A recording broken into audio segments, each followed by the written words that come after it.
සීගිරිය. ලෝකයේ 8 වැනි පුදුමය. කාශ්‍යප රජුරුවන්ගේ බලකොටුව. අපි හැමෝම දන්නේ එච්චරයි. ඒත් සීගිරිය කියන්නේ ගල් පර්වතයක් විතරක්ම නෙවෙයි. සියවස් ගානක් පරණ අද්භූත රහස් හංගගෙන ඉන්න මායා ලෝකයක්. ඔයාලා කවදා හරි සීගිරියේ කැඩපත් පවුර ළඟ තනියම ඉඳලා තියෙනවද? එතන පුදුම හිතෙන අමුතු නිශ්ශබ්දතාවයක් තියෙන්නේ. ඉස්සර ඕකෙන් මූණ බලන්න පුළුවන් තරම් දිලිසෙනවා කියලානේ කියන්නේ. ඒත් සමහර අයට මේ කැඩපතින් පෙනුනේ Tamanගේ මූණ විතරක්ම නෙමෙයි. හවසට සෙනග අඩු වෙලා පාළු වුණාම කැඩපත් පවුර ළඟ මෙවෙන දසුණක් ගැන කටකතා තියෙනවා. ඒ තමයි රත්තරන් පාටට දිලිසෙන කාන්තාවක්. මේක නිකන්ම ඡායාවක් නෙවෙයි. මේ කාන්තාව පවුර දිහා බලාගෙන හරිම ලස්සනට තමන්ගේ දිග කොණ්ඩේ පීරනවා. සමහර අය ඇස් දෙකටම දැකලා තියෙනවා. කිට්ටුවට යන්න යන්න ඒ රූපේ මීදුමක් වගේ බොඳ වෙලා යනවා. කවුද මේ? කාශ්‍යප රජුරුවන්ගේ දුවෙක්ද? නැත්නම් සීගිරිය අප්සරාවක්ද? නෑ.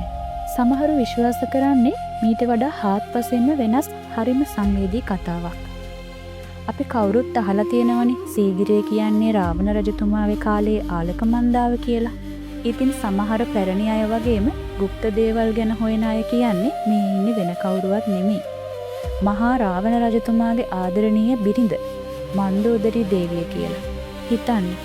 යුද්ධයට ගිය තමන්ගේ ආදරණීය සැමියා රාවණ රජතුමා ආපහු වෙනකල් ඇය තාමත් මග බලන් ඉන්නව වෙන්න බැරිද?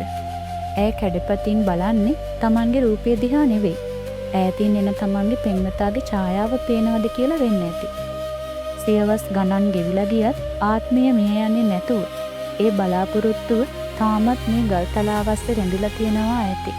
මේ අద్భుත රූපය දකින අයට දැනෙන්නේ බයක් නෙවෙයිලු. හරිම දුක්බර හැඟීමක්.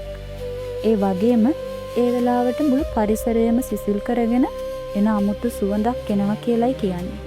සමහර විට ඒ එදා මන්දෝදරී දේවිය පාවිච්චි කරපු මල් සුවඳ වෙන්න ඇති. ඊළඟ පාර සීගිරියට ගියාම කැඩපත් පවුර ළඟ ටිකක් නැවතිලා හොඳට බලන්න. සමහර විට ඔයාගේ ඡායාව ළඟින්ම රාවණ රජතුමා එනකල් මග බලන් ඉන්න මන්දෝදරී දේවිය කොණ්ඩේ පීර ඉන්නවා ඔයාටත් පෙනේ. ඔයාලට මොකද හිතෙන්නේ? මේ ඉන්නේ කාශ්‍යප රජුගේ දුවෙක්ද? නැත්නම් ආදරේ වෙනුවෙන් පිරුම් පුරන මන්දෝදරී දේවියද?